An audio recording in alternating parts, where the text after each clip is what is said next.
So Apple basically set a new standard in smartphone durability when the ceramic shield glass on the iPhone 12 series didn't crack in any of our drops, even the one from higher up at just under 1.5 meters. So this year with the iPhone 13, we're gonna skip the lower drops altogether and do them all from that higher height to see if the iPhone 13 Pro Max is as durable as its predecessor despite being a little bit heavier, and to see how well it stacks up to its biggest competition in the Galaxy S21 Ultra. Let's find out.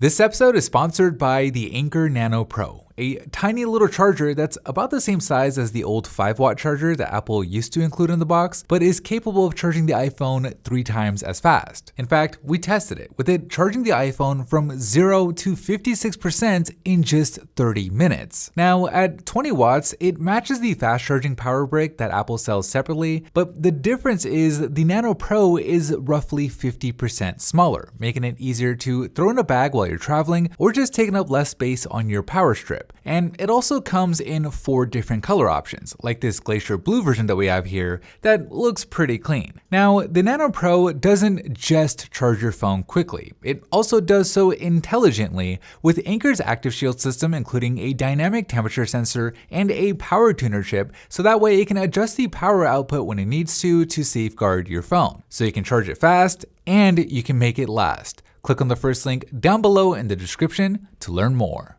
Round number 1, backdrop. In 3, 2, 1.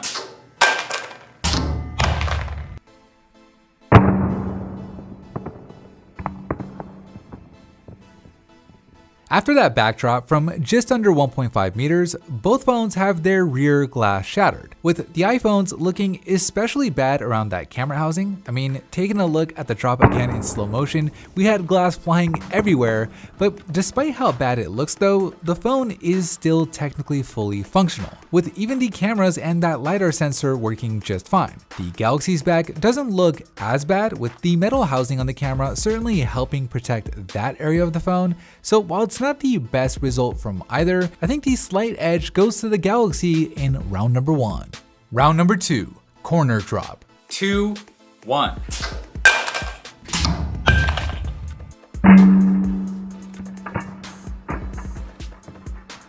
Both phones handled that corner drop pretty well. The screens remain undamaged and everything else is still fully functional, but in terms of the damage to the corners themselves, the iPhone fared better here, with its stainless steel frame getting way less scuffed compared to the Galaxy's aluminum, giving an easy win to the iPhone in round number 2. Round number 3, face drop. 3, 2, 1.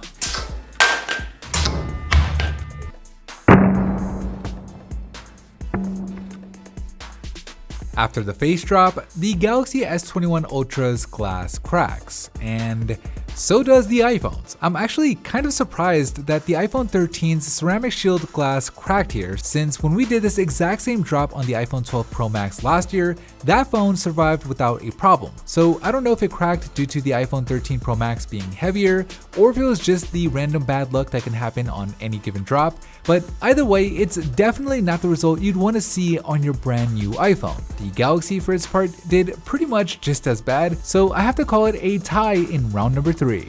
Bonus round. Despite all of the shattered glass, both phones still remain fully functional. So we move on to the bonus round, where we're dropping these phones up to 10 times onto steel in order to test their impact and shock resistance.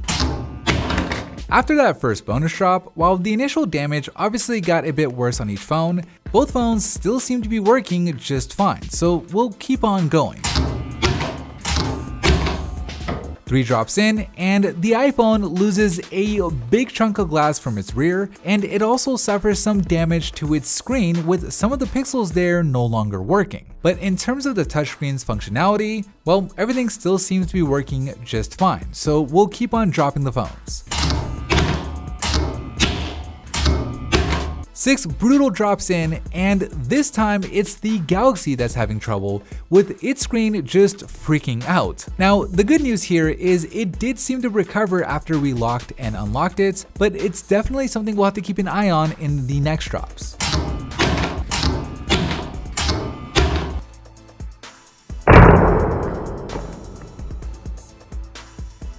And after all 10 bonus drops, neither phone looks good, but the iPhone looks especially bad, with multiple chunks from the back just falling off due to the sheer impact with the steel. Now, just like before, outside of all the shattered glass and those damaged pixels, everything else on the phone is still working fine. But compared to the Galaxy, at least visually, it's a pretty big difference. The Galaxy's touchscreen still works as you'd expect, there isn't any damage to the pixels on the display, and the glass just doesn't look anywhere near as bad. So it's a clear win for the Galaxy in round number 4. So with all 4 rounds in the books, let's take a look at the scorecard, where the Galaxy sustained slightly less damage in the backdrop, the stainless steel frame on the iPhone outperformed in the corner drop, both phones shattered in the face drop, and the Galaxy held up better in the bonus round, helping the Galaxy earn more points overall, making it the winner in this drop test. Anyways, that is it for me in this video. Thank you for watching, and as always, I'll see you in the very next episode.